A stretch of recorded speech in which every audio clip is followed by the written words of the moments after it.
Si tu penses que pour modifier la forme de tes photos sur ton site, tu dois obligatoirement passer par Photoshop, encore Canva, pour que tes photos ne soient plus simplement avec des angles droits, eh bien, tu te trompes. Dans Elementor, on a un réglage qui va te permettre d'avoir des formes de photos originales sans te prendre la tête et passer des heures sur d'autres outils. C'est parti, je te montre tout ça. Nous, ce qu'on va créer, c'est des formes de photos comme celle-ci qui sont plutôt originales, modernes et qui vont dynamiser ton site. Pour ça, ça va être assez simple et ça va se faire en quelques actions. Le but ici, c'est déjà de créer ta section avec ton conteneur et moi, je vais choisir ma structure en 2 colonnes 50-50. Dans Avancer, je vais tout simplement mettre des marges internes en haut et en bas. Donc je vais mettre 3 EM en bas et 3 EM en haut. Et ce qui va m'intéresser, c'est d'aller chercher un nouvel élément et d'aller chercher une image. Une fois que c'est fait, je vais pouvoir sélectionner mon image dans ma galerie et l'importer. Donc ici, on voit bien que mon image de base, tout simplement un format à peu près carré avec des angles droits, sauf que moi, je voudrais retravailler cette image pour avoir des angles arrondis sans passer par un outil supplémentaire de type Canva, Photoshop ou un autre outil de design. Pour ça, je vais me rendre tout simplement dans la catégorie style qui se trouve dans modifier l'image. Et ensuite, je vais descendre jusqu'à trouver la catégorie rayon de bordure. Et c'est ici que tout va jouer. Il faut savoir que tu peux décocher le cadenas pour éviter que toutes les valeurs soient liées. Ça te permet aussi de créer des formes un peu plus originales.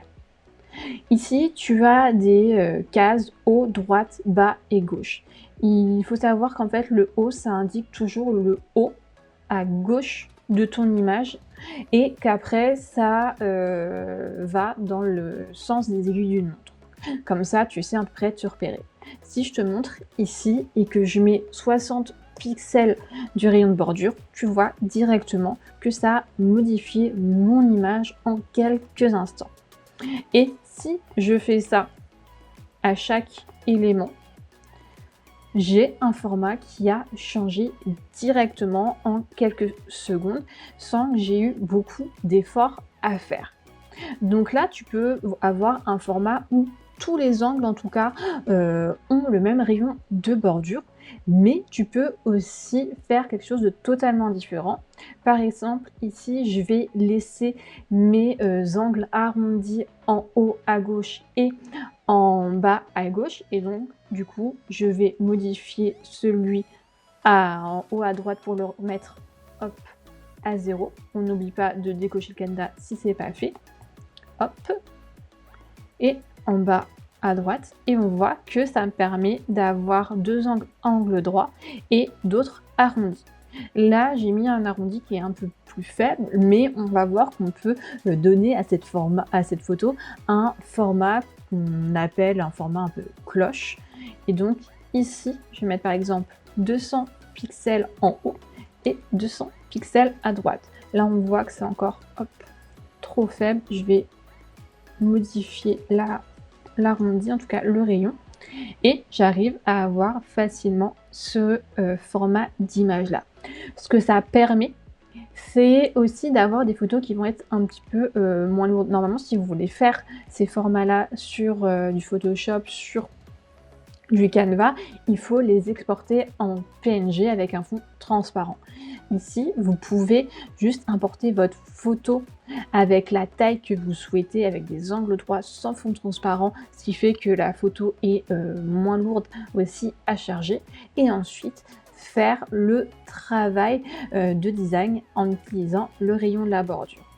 Et donc, si je prends un élément qui est déjà dans ma page, je vais aller tout en haut ici.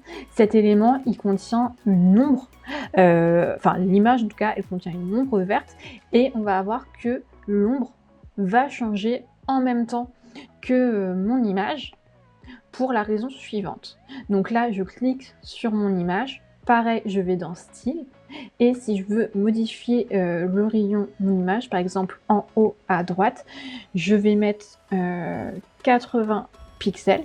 Ça a changé et on peut voir que ma bordure, en tout cas mon ombre qui est associée, va se modifier également.